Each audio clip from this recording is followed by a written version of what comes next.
Need computer training for a group or office? Contact us today to get a free demo of our training at www.teachucomp.com/enterprise-licensing. Starting in Project 2010, you can use the timeline view of a project file to display tasks within a project file as blocks of time allocated over the timeline of the project. This is the view that is displayed at the top of the Gantt chart view of a new project file starting in Project 2010. This view can be useful as a visual way to display the tasks that need to be accomplished in a timeline format. To add tasks to the timeline view, first ensure that you're viewing the timeline within the project file.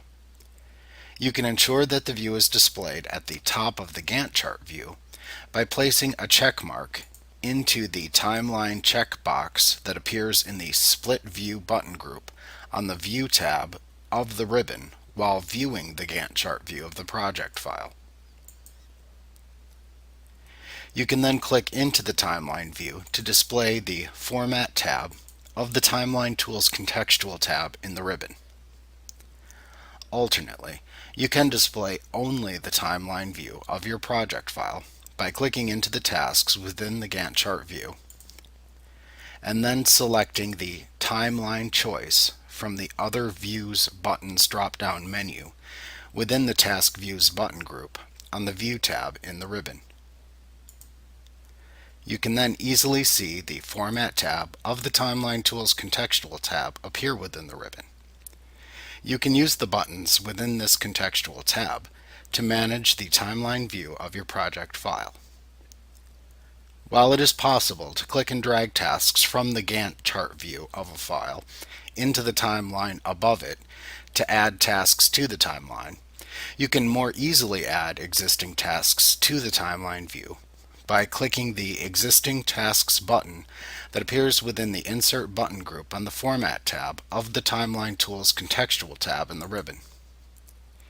In the Add Tasks to Timeline dialog box that appears, you can then check the checkboxes next to the names of the tasks that you want to have appear within the timeline view.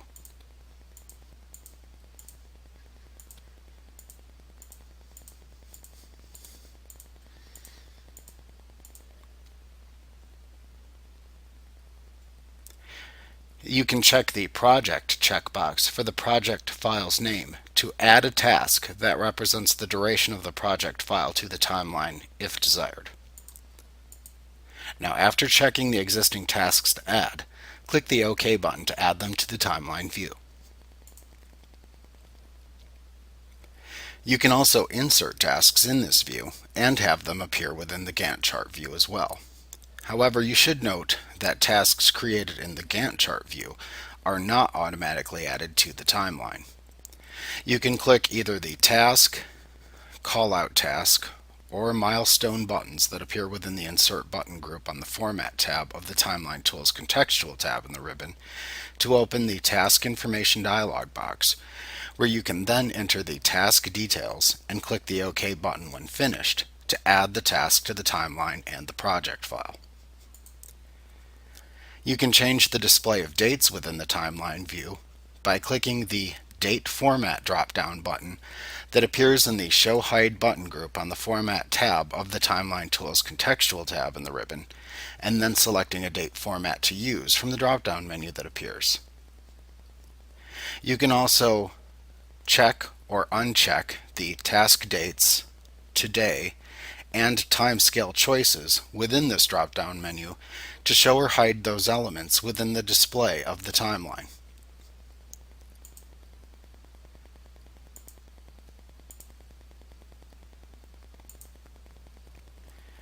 Now, if you are displaying the timeline within the Gantt chart view,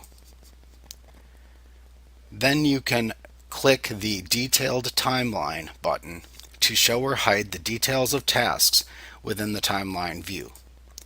Note that this button is unavailable when you're viewing the timeline in its own separate view.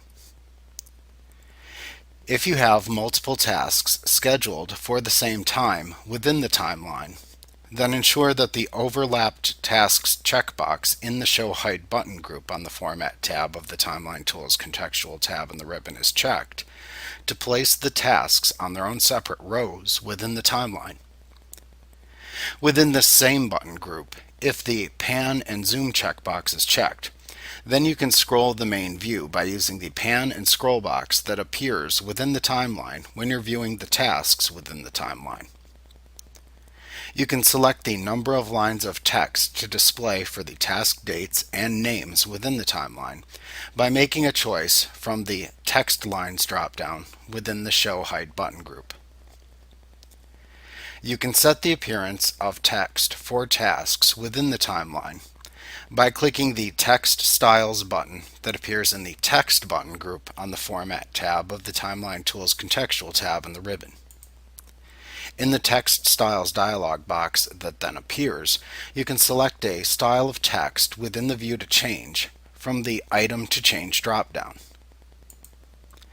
You can then set the desired font, font style, size, and color for the selected item by making choices from the spinner boxes and drop-downs of the same name within the dialog box.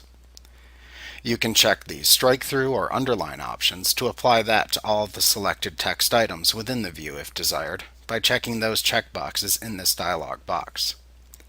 Note that you will not use the background color or background pattern for any selections that you can make within this dialog box. When you've finished setting the text appearance for the selected timeline text, click the OK button to apply it. You can also change the appearance of selected tasks within a timeline. Simply click on the task that you want to format.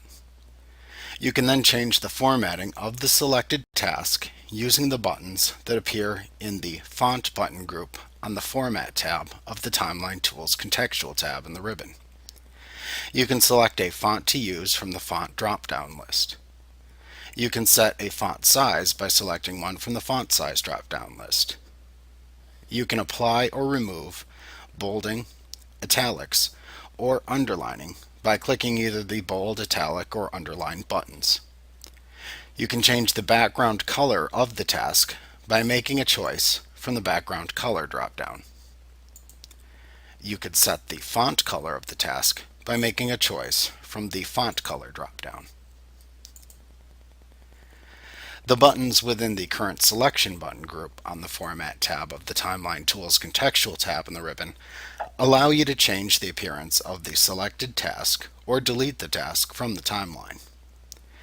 You can click either the Display as Bar or Display as Callout buttons to show a selected task as either a bar in the timeline or as a callout above the timeline.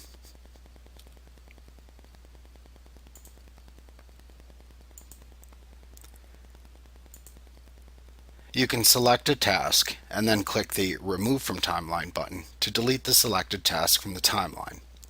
Note that the task will still exist within the project file, and you can still see it in the Gantt chart view.